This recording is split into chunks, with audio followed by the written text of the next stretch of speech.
The police report from December 24th, 2002 reads like something typed in a hurry.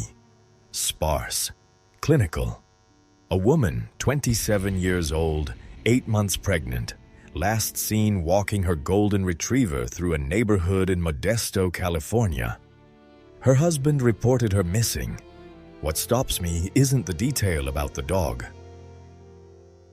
2 pages later, the responding officer notes that the husband was cooperative and forthcoming, that he explained he'd been out of town, gone since morning, fishing, in December, in San Francisco Bay, alone. I've read that notation maybe 40 times, not because it's unusual for an officer to note a witness's demeanor. Every investigator I've ever spoken with, and I've spoken with dozens, will tell you the same thing. Someone who is too forthcoming in the first 10 minutes is someone who rehearsed being forthcoming. That bureaucratic word in a police report written on Christmas Eve. Forthcoming. Not the affair, not the bodies that would wash ashore 4 months later.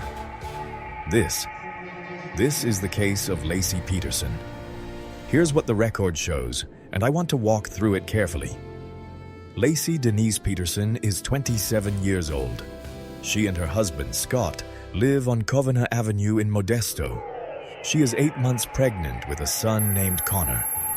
By every account, neighbors, family, friends, she fills rooms not by demanding attention, but by making everyone in them feel like they belong. December 24th, 2002. Scott Peterson says he left that morning for the Berkeley Marina to fish for sturgeon. He arrives home in the late afternoon. Laci is gone. A golden retriever named Mackenzie wanders the neighborhood with his leash still attached. Scott reports her missing. The search begins immediately, and from the very start, something is off. Not dramatically, not in a way that would make anyone certain of anything. Just quietly, persistently wrong. In January 2003, documents indicate a massage therapist named Amber Frey came forward. She and Scott Peterson had been in a relationship since November 2002, according to available records. He told her he was not married. He told her he'd already lost his wife. He said this before Laci disappeared. Investigators had contacted Frey earlier, and she cooperated, recording phone calls with Peterson throughout the search.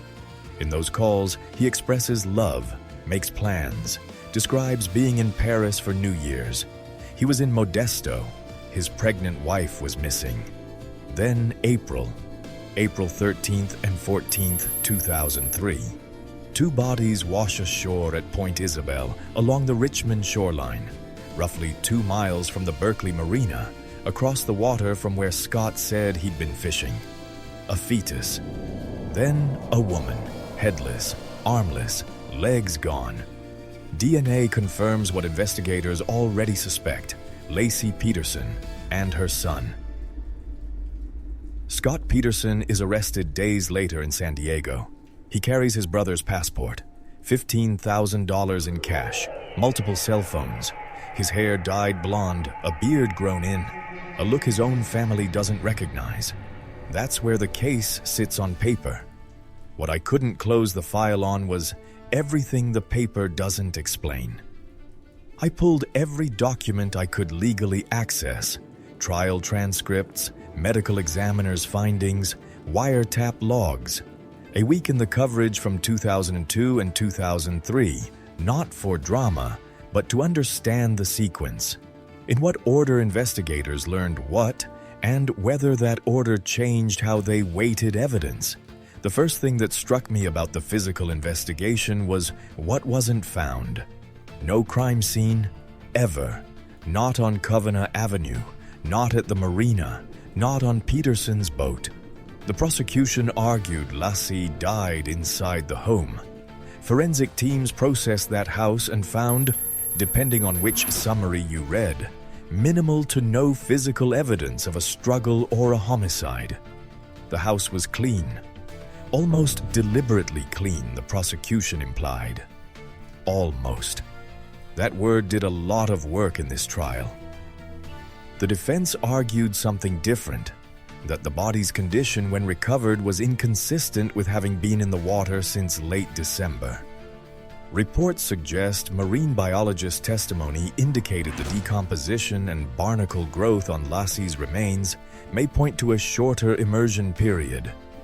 The implication: someone else held the body and disposed of it closer to when the remains surfaced, to frame Peterson, who had very publicly been named a suspect by then. I'm not presenting that theory as fact. I'm presenting it as the thread I kept pulling, because the physical evidence at trial was largely circumstantial. The jury convicted on circumstantial evidence, which is legally valid, but I kept asking, what would have needed to be true for the physical timeline to work? The prosecutor's theory: Scott killed Laci at home the night of December 23rd or the morning of the 24th, transported her body on his boat to the middle of San Francisco Bay, and disposed of her there. The boat is small. The bay is large, cold, heavily trafficked by other vessels. Laci was at full term. How does that work mechanically? I looked at boat specifications from the trial materials. I looked at the tidal charts for that section of the bay. It's not impossible, but the prosecution's theory required a level of physical precision and emotional compartmentalization that the evidence either confirms or doesn't. Here's what I kept coming back to. The anchor weights. When investigators searched Peterson's warehouse, he sold fertilizer, kept equipment on the property. A detective would later testify that Peterson made 5 homemade concrete anchors, each 5 to 10 pounds, poured on a flatbed trailer still marked with 5 bare circles in the dust. Only one of the 5 was ever recovered. That's not proof of what happened to the other 4. It's absence, and absence cuts both ways. It can mean they were never made in the quantity claimed, or it can mean 4 anchors are still somewhere at the bottom of a bay that swallows things whole. I tried to reach one of the jurors, found a name from the trial coverage, left a message, never heard back. That happens more than people think. The people closest to these decisions often have the least interest in revisiting them. What I could review: jury statements after the verdict. One juror described the moment she became certain of guilt as the moment she saw how Scott Peterson behaved during crime scene photographs. Not physical evidence, behavior, his demeanor, the coldness she perceived in him, which made me think about that word again. Forthcoming. Is a man who can present as cooperative and forthcoming, who can stand in front of cameras and appear to grieve, also a man who can kill? Yes, that's what made this case so difficult. He looked like a neighbor. He looked like the kind of man you wave to on the driveway. There's a date worth marking. December the 9th, 2002. That's the day Scott Peterson bought the boat. The same boat he'd later tell police he used to fish alone the morning Laci disappeared. According to testimony from Detective Al Brocchini at the preliminary hearing, December 9th is also the day Scott Peterson told Amber Frey he'd lost his wife. The Amber Frey wiretaps are where this becomes almost unbearable to listen to. There is a call placed on December 31st, 2002. Laci has been missing for exactly 1 week. Scott Peterson is on the phone with his girlfriend, wishing her a happy new year, telling her he's in Paris, standing at a candlelight vigil for his missing wife, in Modesto. That call doesn't prove murder, but it proves a man capable of sustained, elaborate, merciless deception. And it raises a question I haven't been able to shake. If he could do that, maintain that, for how long had he been capable of anything? I thought I understood the shape of what happened. I had a theory built on behavior and probability and the weight of circumstantial fact. And then I started looking at what's happened since 2020. In August of that year, the California Supreme Court threw out Scott Peterson's death sentence, not on the merits of his guilt. On procedure, one juror had been dismissed from the case for concealing that she had previously sought a restraining order, information the court found should have been disclosed during jury selection. Peterson's sentence was reduced to life without the possibility of parole. Then, January 2024. The Los Angeles Innocence Project takes his case. Their argument centers on the scientific evidence used at trial, specifically the forensic analysis of Laci's remains. The claim is that the science presented to the jury has since been challenged or updated, and that the conclusions drawn from it were not as reliable as the prosecution represented. The Innocence Project taking a case does not mean a person is innocent. They have also taken cases where they ultimately found the evidence of guilt was sound. But they don't take cases without reason. The question of whether the forensic science presented in 2004 would hold up under 2024 scrutiny. That's a real question in a real number of conviction cases.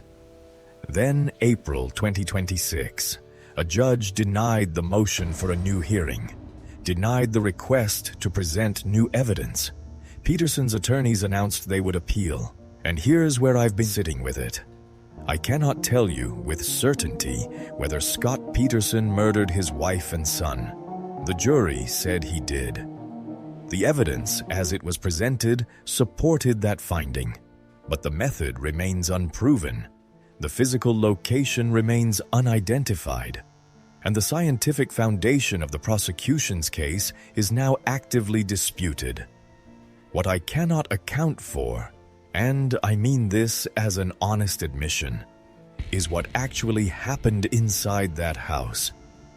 After everything I've read, every recording I've listened to, every document I've sat with at a desk at 2 a.m, here is where I land. Scott Peterson's behavior before, during, and after Laci's disappearance is not the behavior of an innocent man. A man with no involvement in his wife's disappearance does not start a relationship in November, tell his girlfriend he's already lost a wife, and then continue calling her from candlelight vigils while a search party combs his neighborhood. The Amber Frey calls are not explainable by grief or confusion or psychological collapse. They are the behavior of someone managing two separate realities. The jury, in my view, made a defensible decision based on the evidence they saw. That is not the same as saying it was certainly correct. The forensic case had real holes: the absence of a crime scene, the absence of a confirmed method, 4 of 5 homemade anchors never recovered. These matter in a circumstantial case. The theory that Laci's body was disposed of in the bay with weights that are largely unaccounted for requires the jury to accept a reconstruction that no one directly witnessed and no physical evidence fully confirmed. Does that mean someone else killed her?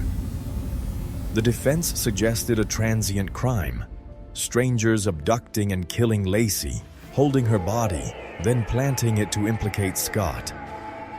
I can't prove that's false, but the evidence for it is even thinner than the evidence against Peterson. No suspects, no witnesses, no physical trace of an alternative perpetrator. The strongest evidence against Scott Peterson is his own behavior. Not the science, not the physical reconstruction.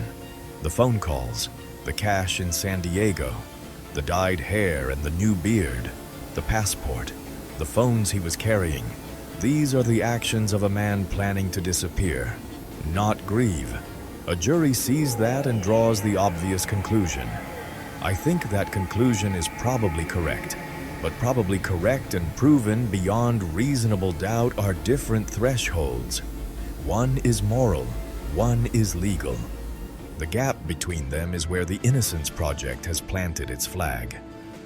Here's what troubles me most: According to available records, Laci's remains and their condition have been the subject of ongoing scientific debate regarding what could have caused them and how long she was in the water.